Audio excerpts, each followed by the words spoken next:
हाय दोस्तों, welcome back to my YouTube channel. आपका हमारे यूट्यूब चैनल पे स्वागत है। अगर आप इस चैनल पे नए आए हैं तो कृपया करके चैनल को सब्सक्राइब कर लीजिए और वीडियो को लाइक करना ना भूलें। आज हम लेके आए हैं भारतीय संविधान की पार्ट नंबर 4। इससे पहले हमने 3 पार्टें बना दी हैं। जो नहीं देखा है वो चैनल की प्लेलिस्ट में जाइए और वहां पे हमने 12 अनुसूचियों को कवर किया है। 22 भाग में से 2 भाग आपका पढ़ा दिया है और भारतीय नागरिकता अधिनियम पढ़ा दिया। ठीक है, आज हम बात करेंगे भारतीय संविधान की भाग 3 की। हमें पता है कि जब भारतीय संविधान लागू हुआ था, लागू होते समय संविधान में कितने भाग थे? 22 भाग। ठीक है, जब संविधान लागू हुआ था 26 जनवरी 1950 में, तो उस समय संविधान में कितने भाग थे? 22 भाग। और आज वर्तमान में कितने भाग हैं? वर्तमान में कुल भाग आपके बढ़ के हो गए हैं 25 भाग। ठीक है, उसमें से हम 25 भागों में से 2 भाग कर लिए हैं। आज हम बात करेंगे भाग नंबर 3 की। ठीक है, तो भाग 3 में क्या रखा गया है संविधान में? मूल अधिकार। और यह अनुच्छेद 12 से लेके 35 तक की इसका वर्णन है मूल अधिकार। अच्छा, मूल अधिकार क्या होता है कि जैसे किसी भी चीज की स्वतंत्रता मिल जाना। जैसे अगर कोई जन्म ले रहा है भारत में तो उसको जन्म से ही कुछ विशेष प्रावधान दिए जाते हैं मूल अधिकारों के अंतर्गत। और उसके बाद पूछा जाता है, इंपॉर्टेंट व्यू आप बन जाता है पॉइंट ऑफ व्यू से आपका। हम वो पॉइंटें आपको यहाँ पे बताएंगे। जैसे पूछा जाता है कि मूल अधिकार भारत में संविधान में जो भारत में लिया गया है, यह मूल अधिकार किस देश से लिया गया है? तो यह आपका लिया गया है किस देश से? अमेरिका से। तो मूल अधिकार आपका किस देश से लिया गया है? अमेरिका देश से लिया गया है, जो भाग 3 में रखा गया है। फिर पूछा जाता है कि क्या मूल अधिकार का कोई संरक्षक होता है? जैसे हमारे मूल अधिकारों का अगर मान लीजिए कोई हनन करे, जैसे हम दुई पड़ाके तो मार दें, अब हम कमजोर है भाई, आराम से अब तो जैसे दुई पड़ाका मारे हम तो क्यों लेके जा नहीं पाए, रोवत गावत। अब किसी के पास जाएंगे, इसका कोई संरक्षक होना चाहिए ना। कि जैसे अगर जन्म से हमको चलिए मूल अधिकार मिल गया, लेकिन इसका कोई ना कोई संरक्षक होगा कि जो अगर कोई भी व्यक्ति हमारे मूल अधिकारों का हनन कर रहा है तो हम उसके पास जाएं, वो हमारा क्या करे? सहायता प्रदान करे। तो मूल अधिकारों का संरक्षक होता है कौन? Supreme court plus high court. कौन होते हैं? सुप्रीम कोर्ट और प्लस हाई कोर्ट। तो पूछा जाता है कि मूल अधिकारों का संरक्षक कौन होता है? सुप्रीम कोर्ट और कौन से होते हैं? High court. दोनों मिलके। कई बार आपके ऑप्शन में बना है, सिर्फ दे दिया जाता है सुप्रीम कोर्ट, हाई कोर्ट, फिर उसके बाद ऑप्शन बनाएगा ए और बी दोनों।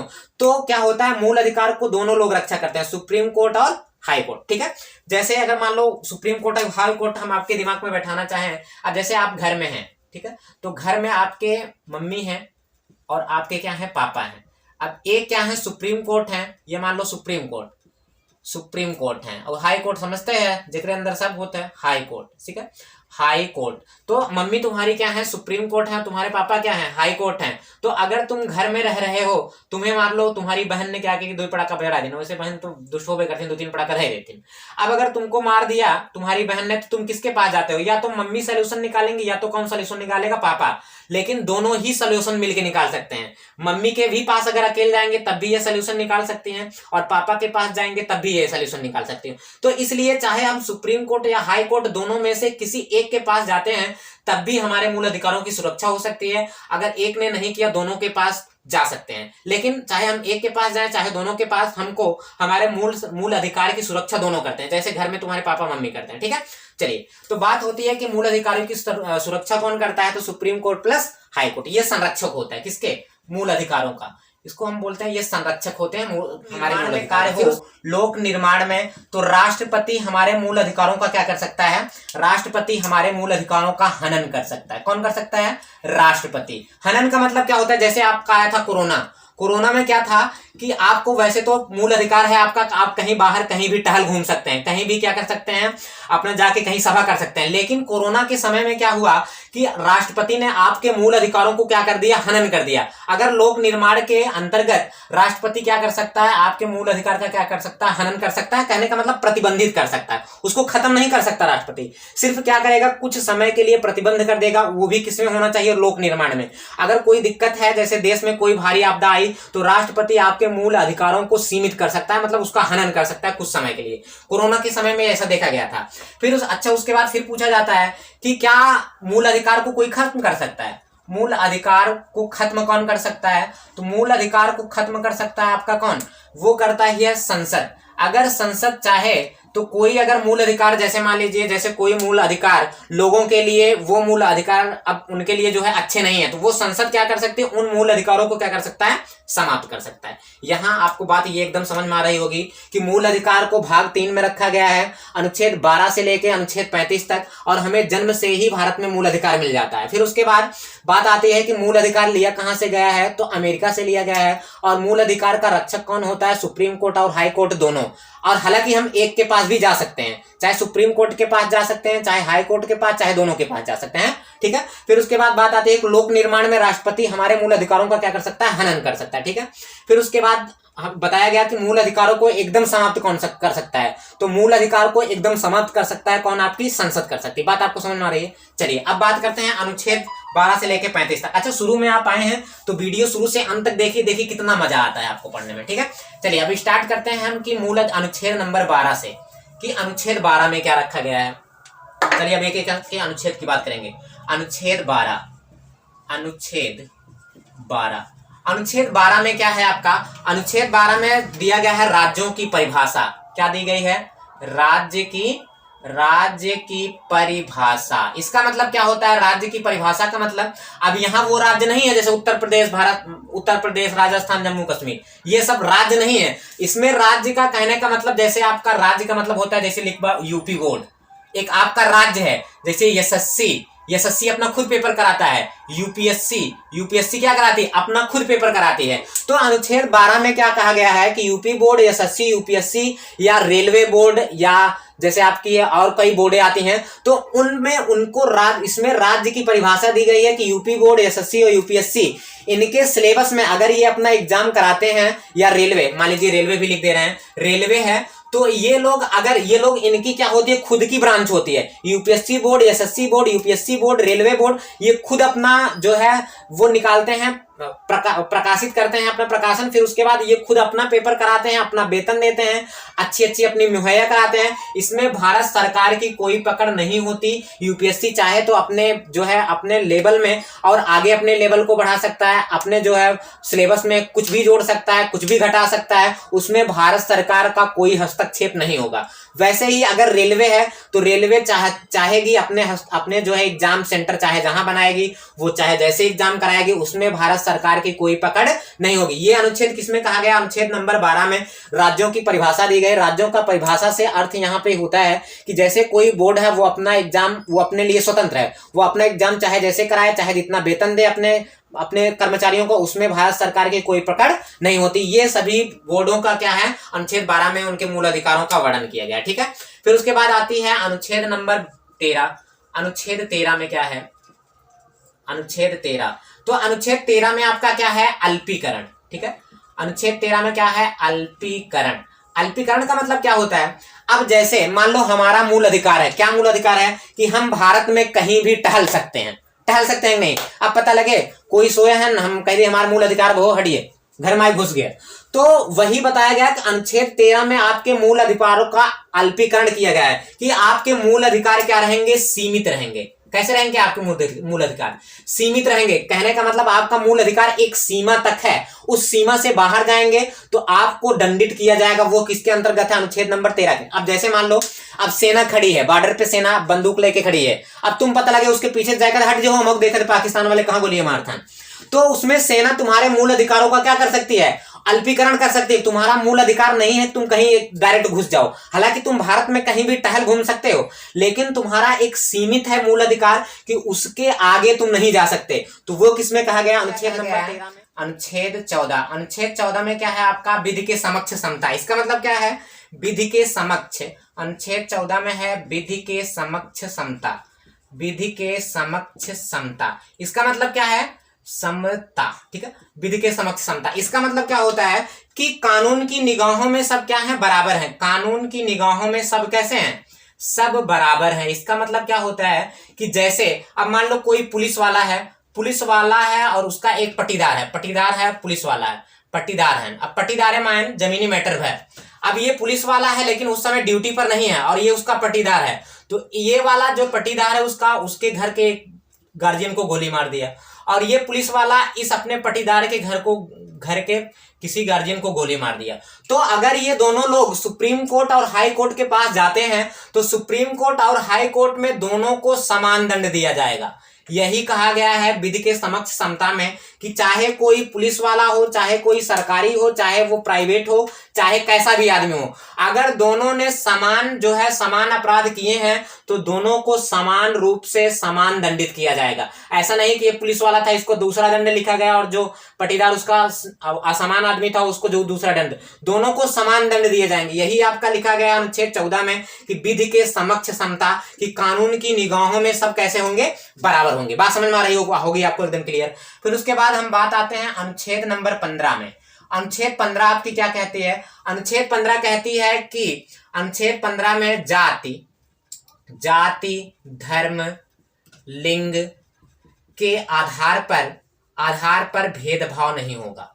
जाति धर्म लिंग के आधार पर भेदभाव से संबंधित है। ठीक है, अनुच्छेद 15 किससे संबंधित है? जाति धर्म लिंग आधार के भेदभाव पर। जैसे पहले जब संविधान नहीं था तो जातियों में बहुत भेदभाव होता था। सबसे ज्यादा प्रताड़ित थे आपके एससी और एसटी। इनको क्या था कि जो जनरल वाले थे, अब वैसे तो हम यहाँ राजनीति नहीं कर रहे हैं लेकिन बता रहे हैं वास्तविकता, जो जनरल वाले थे वो एससी एसटी को अपने पास नहीं बैठने देते थे।